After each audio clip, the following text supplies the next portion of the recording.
আসসালামু আলাইকুম। আপনারা শুনছেন অডিও বুক বাই শাওন।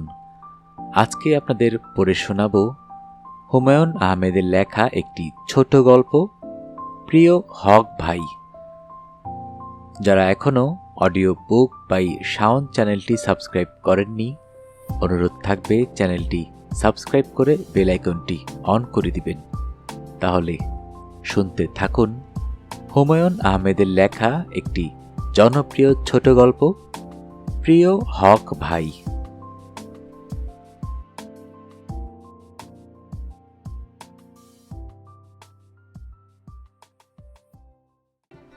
হক ভাইকে প্রথম দেখি বাংলা একাডেমিতে।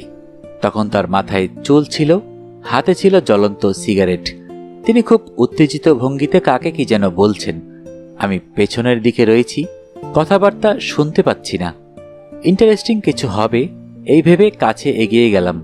গিয়ে শুনি হক ভাই বইয়ের ভাষায় কঠিন কঠিন শব্দে জটিল সব বাক্য তৈরি করে রাগ ঝাড়ছেন। আমার মনে হলো মানুষটা তো বেশ, রাগের সময়ও কথা ঠিক রাখছেন। তার সঙ্গে পরিচয়ও ভাষা ভাষা পরিচয়। সমস্যাটা আমার, আমি চট করে সহজ হতে পারি না। আরে হক ভাই, এতদিন কোথায় ছিলেন বলে গায়ের ওপর পড়ে যাওয়া আমার স্বভাবে নেই। সমস্যা কিছুটা হক ভাইয়েরও।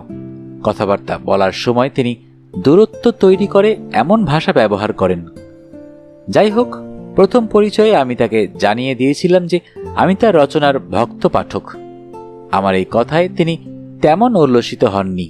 শুকনো গলায় বললেন, ও আচ্ছা। এতে আমি খানিকটা আহত হলাম। আমার মনে হলো তিনি আমার কথা বিশ্বাস করেননি। কাজেই তার প্রচুর লেখা যে আমার পড়া সেই প্রমাণ দেবার চেষ্টা করলাম। এতেও তার তেমন উৎসাহ দেখলাম না। নিজের রচনা সম্পর্কে আলোচনা শুনতে সবাই উৎসাহী হয়, এই মানুষটা হচ্ছেন না কেন? নাকি তিনি শুধু আমার প্রতি এ ধরনের আচরণ করলেন? এই রহস্য এখনো ভেদ হয়নি। আমি আমার অনেক লেখায়, অনেক ইন্টারভিউতে বলেছি, সৈয়দ হক আমার প্রিয় লেখক। এদেশের প্রধান ঔপন্যাসিক আমার মতে সৈয়দ অলিউল্লাহ নন, সৈয়দ শামসুল হক।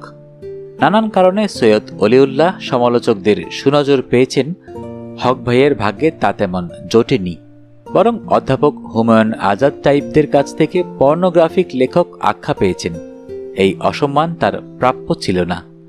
একজন বড় লেখক মাত্রই তার লক্ষ্য ঠিক করে নেন, তারপর সেই লক্ষ্যের দিকে খুব সাবধানে এগোতে থাকেন, অনেকটা বিড়ালের নিঃশব্দ যাত্রার মতো। পাঠক বুঝতেও পারেন না লেখক তাকে কোথায় নিয়ে যাচ্ছেন। যখন বুঝতে পারেন তখন আর ফিরে আসার উপায় থাকে না। হক ভাই এই কাজটি অসম্ভব সুন্দর ভঙ্গিতে করেন। একজন বড় লেখক চারপাশের জগৎ অগ্রাহ্য করে নিজের কল্পনার জগতে বাস করেন না। বড় লেখকদের এসকেপিস্ট হওয়ার সুযোগ নেই।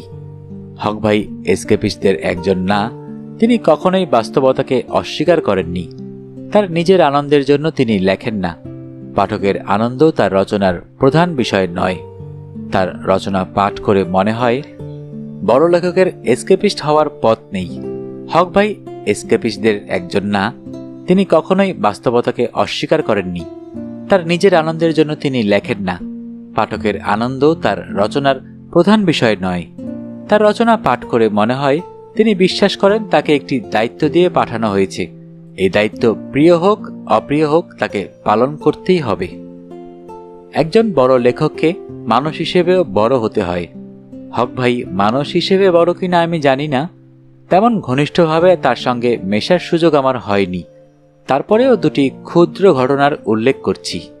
কবি শামসুর রহমান সাহেব তখন খুব অসুস্থ, বক্ষব্যাধি হাসপাতালে ভর্তি হয়েছেন। ফুসফুসে পানি জমে গেছে, জীবন সংকটাপন্ন। আমি দৈনিক বাংলার সালেহ চৌধুরীকে সঙ্গে নিয়ে তাকে দেখতে গিয়েছি। কবিকে দেখে মনটা খুব খারাপ হয়েছে। বারান্দায় দাঁড়িয়ে আছি, তখন এলেন সৈয়দ শামসুল হক। তিনি কবির কাছে দাঁড়ালেন, তার একটি হাত টেনে নিয়ে নিজের বুকের ওপর রাখলেন এবং বললেন, আমি সবার সামনে এই প্রার্থনা করছি, আমার আয়ুর বিনিময়ে হলেও আপনি যেন বেঁচে থাকেন। বলেই তিনি আর দাঁড়ালেন না, ঘর থেকে বের হয়ে এলেন। আমি দেখলাম সৈয়দ হক কাঁদছেন। আজ শুনতে পাই দুজনের সম্পর্কের খুব অবনতি হয়েছে। একে অন্যের নাম পর্যন্ত শুনতে পারেন না। তারপরেও আমি নিশ্চিত জানি, আবারও যদি কবি অসুস্থ হন, সৈয়দ হক ছুটে যাবেন এবং কবির রোগ মুক্তি প্রার্থনা করবেন। এবার দ্বিতীয় ঘটনাটা বলি। আমি তখন শহীদুল্লাহ হলে থাকি। হঠাৎ খুব শরীর খারাপ হলো, নিঃশ্বাস নিতে পারি না, ভয়াবহ শারীরিক কষ্ট। হক ভাই কার কাছ থেকে আমার অসুখের খবর শুনলেন, শোনা মাত্র ছুটে এলেন আমার বাসায়।